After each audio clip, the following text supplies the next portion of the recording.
Nanjengoko ilizwe lizama ukuthobela umqathango wokuba kungabikho ndibano nabantu abangaphaya kwekhulu, Iityalike zibhenele kubuxhakaxhaka bale mihla ngokuthi ziqhuba iinkonzo kwiiwebhusayithi zazo kwilinge lokuthobela lo mthetho. Iityalike ezininzi namhlanje beziqhuba iinkonzo yazo ngqo kwi-intanethi ngokuthi zisebenzise i-live stream ngabula makhumsha.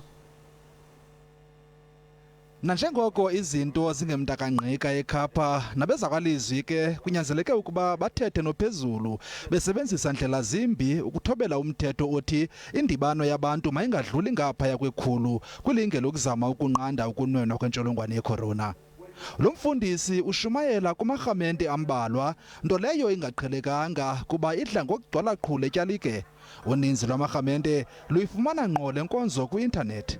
All our services, they are not running, suspended. Today, our church service was on live, Facebook, Instagram, all social platforms. Namarhamente ke abheme akholwa. Today it was a little bit different, but I believe that God was still in the service and the service was still very much anointed. Ilizwi lenkosi khangeli lambathe, bambi bebukele iinkonzo zabo ngqo kuFacebook, bambi beku-YouTube nakwamanye amaqonga ezonxibelelwano.